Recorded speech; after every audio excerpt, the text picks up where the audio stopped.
তো আপনাদের চ্যানেল অনেকবার বলেছি, ওই শয়তান আমাকে বলেছিল মাদ্রাসা সার্ভিস কমিশনের চেয়ারম্যানটা ভালো নয়, আপনি হচ্ছে যোগ্য, আপনি বসে যান। আমি বললাম ঠিক আছে, মানুষের উপকার করতে পারবো। 5 দিন পরে বলল 12 কোটি টাকা করে বছরে তুলে দিতে হবে। আমি কোথায় পাবো? ব্যাস চলে আসলাম। তাহলে যে জায়গাটায় মানে অবাক হয়ে যাবেন, চরণ চরণ গোচরণ দক্ষিণ চব্বিশ পরগনা, ওখানে বাংলা মদের কারখানা, সেই বোতল থেকে প্রত্যেকটা বোতল থেকে 10 টাকা করে নিত। তাহলে ওর তো, আমি তো বারবারই বলেছি, ওর হচ্ছে কে পাগলা কুত্তা ছেড়ে দিতে হবে 4-5টা, আর হচ্ছে ঘরের ভিতরে ওকে ছিঁড়ে ছিঁড়ে খাবে, আর সেটা ভিডিও করে দেখবে, সারা পশ্চিমবঙ্গের মানুষ আনন্দ করবে যে হ্যাঁ ওকে ছিঁড়ে ছিঁড়ে খাচ্ছে। আমার সোনার বাংলাটাকে শেষ করে দিল। এই অফিসে দুজন হিন্দু মহিলা তারা রিসেপশন হিসাবে কাজ করেন, তাদেরও দুবার ফোন করেছে, উনি নাই, বলছে উনি নাই। তখনই বলছে যে এইসব টিভিতে চ্যানেলগুলোতে মুসলমান বিরোধী কথা বলতে বারণ করবেন, মাদ্রাসা বিরোধী কথা বলতে বারণ করবেন। আর মেয়ে দুটো দিয়েছে সেরকম যে আপনি বলার কে, আপনার ক্ষমতা থাকলে এখানে আসুন, বাপের বেটা হলে এখানে আসো। কে শনি ওর প্যাঁচে ফেলে দিয়েছে, ওই যে চোখ দেখানো রসিলায় ও বাংলা থেকে পালাবে, এটা একেবারে পরিষ্কার। ওর চোখে কিছু হয়নি, চোখে হাতুড়ি মারলে ওর চোখ ঠিক হয়েছে। একজন আমাকে যে মুসলিম, আমি বললাম তো মুসলিম সৎসাহস থাকলে ভারতকে মুসলিম রাষ্ট্র করে দেখান। পাশে বাংলাদেশ, সেই জামাতিরা সেখানে 92% মুসলমান, সেখানে জামাতিরা তারা জিততে পারেনি, উদারপন্থী দল জিতেছে। তাহলে সেখানে জিততে পারেনি, তোমরা এখানেই হচ্ছে কে কিরম ধরনের কথা। আমি কেন হিন্দু মুসলিম বলবো আমি তো বুঝতে পারি না। আমি মানুষ, সবার আগে আমি মানুষ, আমি ভারতবাসী। আমি হিন্দু মুসলিম কেন বারবার করব, এই জিনিসটা তো আমি বুঝতে পারছি না। তাহলে আমার কথা যে ইসলামিক কান্ট্রি, ইসলামিক দেশ করবে, করো, কিরম ভাবে করতে পারো করো। নিউজ 16 ভারত, রাজনীতির অন্তরালে সত্যের সন্ধানে। একটু কথা বলার চেষ্টা করব। আমরা দেখলাম অভিষেক বন্দ্যোপাধ্যায় একটা চোরের আর ডাকাতের যেরকম স্বভাব হয়, অভিষেকের স্বভাব সেরকম। চোর কি করে, যতক্ষণ চুরি করে ততক্ষণ তার কাছে টাকা থাকে। তা ও তো বড় চোর, বড় তো ডাকাত, তা ওর কাছে এখন নেই, এর নামে ওর নামে ওর নামে আমার টাকা রেখেছে, তা ওর যাবে কথা। ওর চারদিক থেকে শনি ওর প্যাঁচে ফেলে দিয়েছে, ওই যে চোখ দেখানো রসিলায় ও বাংলা থেকে পালাবে, এটা একেবারে পরিষ্কার। ওর চোখে কিছু হয়নি, চোখে হাতুড়ি মারলে ওর চোখ ঠিক হয়ে যাবে, ওর কিচ্ছু হয়নি। হ্যাঁ, যে ঘটনা হলো, ওর পিসি ওকে বলেছে ওই যে টুলু পালিয়েছে, আর টুলু ওখান থেকে শুধু ওর ফোন করছে, আয় আয়, এখানে চলে আছি, এখানে সব আছে, তুই চলে আয়, এখানে আসলে বন্দি প্রত্যাবর্তন চিঠি নেই, তুই চলে আয়। সুতরাং ওর টাকা নেই, টাকা নেই, এটা পুরো মিথ্যা কথা। টাকা ওর আছে, কিন্তু ও ভয় পাচ্ছে যে আমাকে যদি তার আগেই বন্দি প্রত্যাবর্তন চুক্তিটা যদি আগে থেকে যদি রেডি করে দেয়, তাহলে তো ওর বিদেশে যেখানে যাক সেখান থেকে টুটি ধরে নিয়ে চলে আসবে। সারা ভারতবর্ষে, সারা পশ্চিমবঙ্গে সিন্ডিকেট রাজ তৈরি করেছে, কোথাও বাদ ছিল না। তা পাপের ফল, আমি তো আপনাদের চ্যানেল অনেকবার বলেছি, ওই শয়তান আমাকে বলেছিল মাদ্রাসা সার্ভিস কমিশনের চেয়ারম্যানটা ভালো নয়, আপনি হচ্ছে যোগ্য, আপনি বসে যান। আমি বললাম ঠিক আছে, মানুষের উপকার করতে পারবো। 5 দিন পরে বলল 12 কোটি টাকা করে বছরে তুলে দিতে হবে। আমি কোথায় পাবো? ব্যাস চলে আসলাম। তাহলে যে জায়গাটায় মানে অবাক হয়ে যাবেন, চরণ চরণ গোচরণ দক্ষিণ চব্বিশ পরগনা, ওখানে বাংলা মদের কারখানা, সেই বোতল থেকে প্রত্যেকটা বোতল থেকে 10 টাকা করে নিত। তাহলে ওর তো, আমি তো বারবারই বলেছি, ওর হচ্ছে কে পাগলা কুত্তা ছেড়ে দিতে হবে 4-5টা, আর হচ্ছে ঘরের ভিতরে ওকে ছিঁড়ে ছিঁড়ে খাবে, আর সেটা ভিডিও করে দেখবে, সারা পশ্চিমবঙ্গের মানুষ আনন্দ করবে যে হ্যাঁ ওকে ছিঁড়ে ছিঁড়ে খাচ্ছে। আমার সোনার বাংলাটাকে শেষ করে দিল, আমার সোনার বাংলাটাকে হিন্দু মুসলমান দ্বন্দ্বে শেষ করে দিল ওই শয়তান আর ওই ডাইনি বুড়ি পিসি। বন্দ্যোপাধ্যায় হাইকোর্টে গিয়ে বলছেন দলীয় যে সমস্ত দলীয় তহবিলের টাকা তুমি ওই করবে কেন? ও তো সেই প্লেনে ঘুরে ঘুরে বেড়াতে গেছে। তুই কে রে চুল কোথাকার, তুই কে? তুই প্লেনে যাবি, তোর পিসি যদি মুখ্যমন্ত্রী না হতো, তুই বিদেশ থেকে এসে ওর এই চপ মুড়ি বিক্রি করতে হতো। ও ছাড়া ওর কোনো, আর না হলে ওই আমার কোচিনে এসে বলতে একটা চাকরি দাও। আমিও ভুল করে ওর চাকরি দিয়ে দিলে ও সব এখানে লুটে পুটে খেয়ে নিত। ওর কি যোগ্যতা আছে যে ও এই যে এত কোটি টাকা করেছে, এখানে এই যে এতগুলো এসকর্ট নিয়ে যায়, এই করে যায়, যে ওর সরকারি এই তহবিলের টাকা নিয়ে ও ডক্টর দেখাবে কেন? তার মানে কিছু গোলযোগ আছে যে তুমি পার্টির ফান্ড থেকে তুমি ডাক্তার দেখাবে কেন? এটা তো ভারতবর্ষের ইতিহাসে কোথাও, সংবিধানে কোথায় নেই। অর্থাৎ পার্টি মানে পিসিআর ভাইপোর হচ্ছে কি সিন্ডিকেট, আর পিসিআর ভাইপোর মানে ওই কি বলবো, পিসিআর ভাইপোর ওই মানে যত রকমের চিটিংবাজি, যত রকমের এই, সেটা তো বাংলার মানুষ বুঝে গেছে। এই ভারতবর্ষের একটাই মুখ্যমন্ত্রী যে কোর্টে যাচ্ছে তাকে সবাই চোর চোর বলছে। কি লজ্জা বাঙালিদের!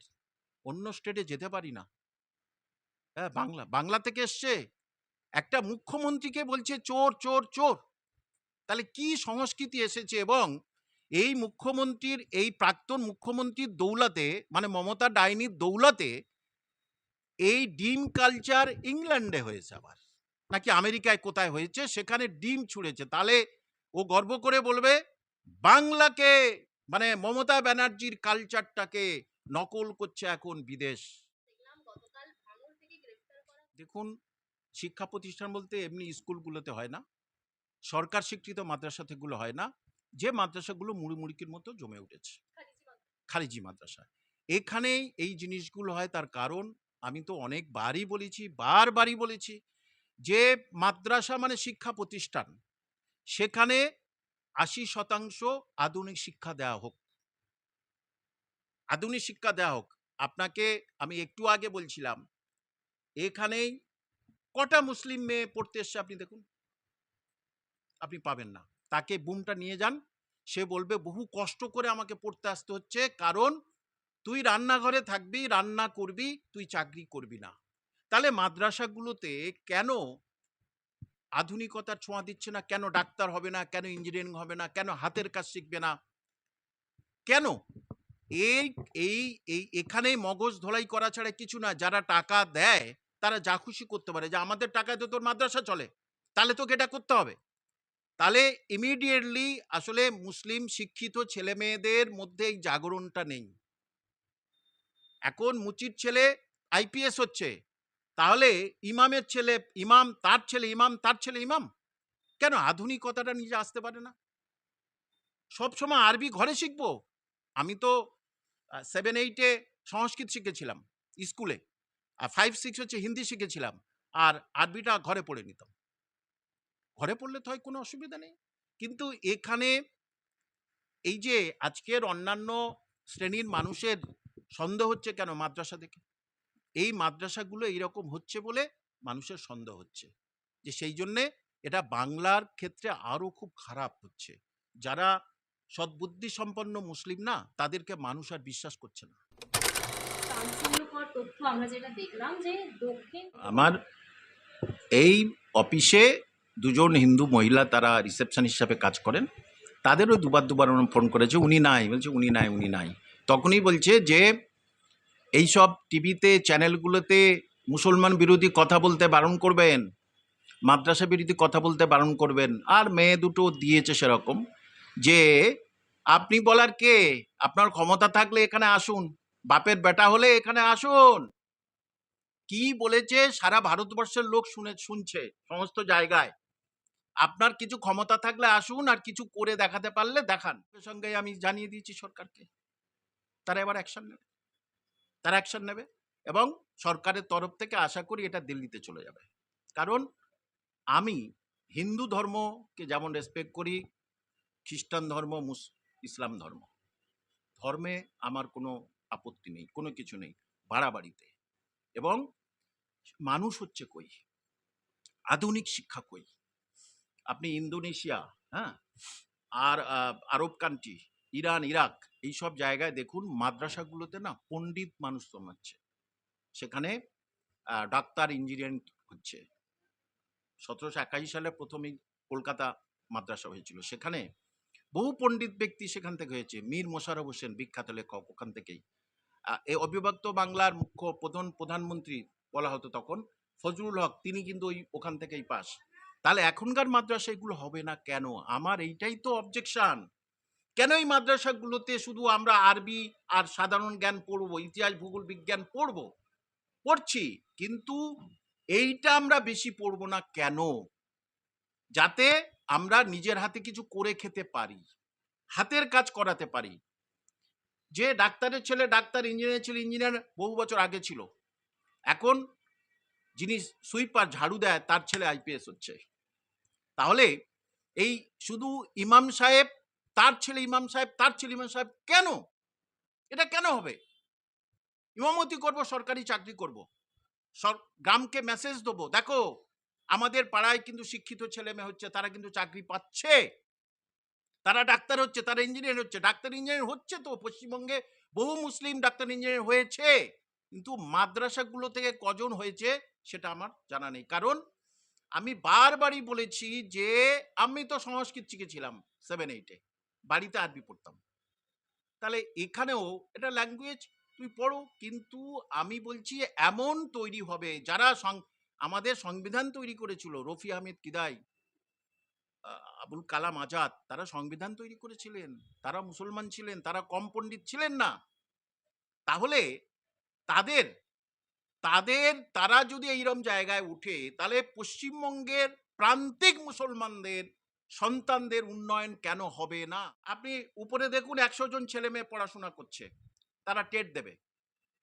যে কটা মুসলিম মেয়ে এসছে তারা প্রায় কষ্ট করে বলছে, স্যার এ না এই চাকরি বাকরি করিস না, ঘরে থাক। কেন? চাকরি বাকরি করে কি হবে? ঘরে থাক না কেন?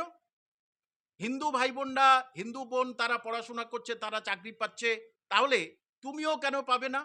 তুমিও নিশ্চয়ই পাবে। তাহলে এই আদর্শ কেন মাদ্রাসা থেকে করা হচ্ছে না?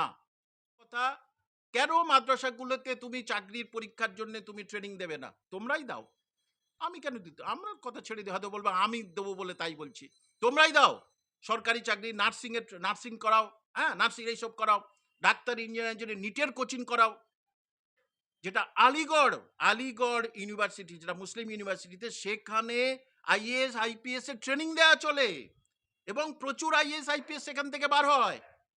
তাহলে কেন হবে না এখান থেকে? বুঝাতে পারলাম?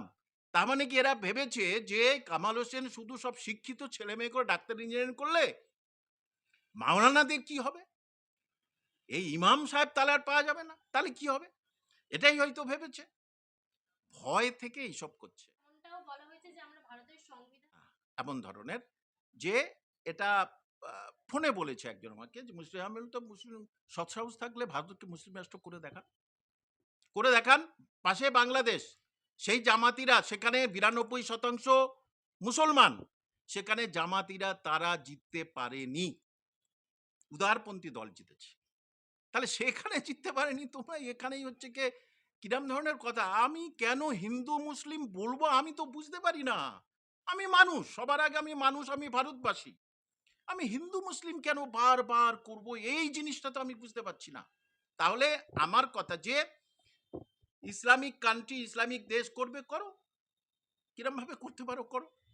যে এটা পুরোপুরিভাবে সংবিধান বিরোধী কথা। পড়াশোনা করাও, ছেলে মেয়েদের পড়াশোনার মধ্যে নিয়ে আসো, চাকরি বাকরির মধ্যে নিয়ে আসো, বিদেশে পাঠাও, হ্যাঁ, তবে তো তোমার কল্যাণ হবে, গ্রামের কল্যাণ হবে, মুসলিম এলাকায় কল্যাণ হবে। এটা তো খুব স্বাভাবিক। ধর্মভেদাভেদ করেন না নিরপেক্ষভাবে, সেই কারণেই আপনারা সেটা তো আপনারা জানেন, সব চ্যানেলগুলো তো জানে। চ্যানেলগুলো আমাকে ডাকে এই জন্যই, যে কোন জায়গাটায় কিভাবে কাদের ট্রেনিং দিলে, কোন জায়গাতে কাদের কি বললে তারা মূল সমাজে ফিরে আসবে, তারা চাকরি পাবে, টাকা ইনকাম করে মা বাবাকে খাওয়াবে। এটাই তো আমার কথা। আর সেইটাই ওদের লাগলে আর কি করা যাবে? আমি কি থেমে থাকবো না? নিউজ 16 ভারত, রাজনীতির অন্তরালে সত্যের সন্ধানে।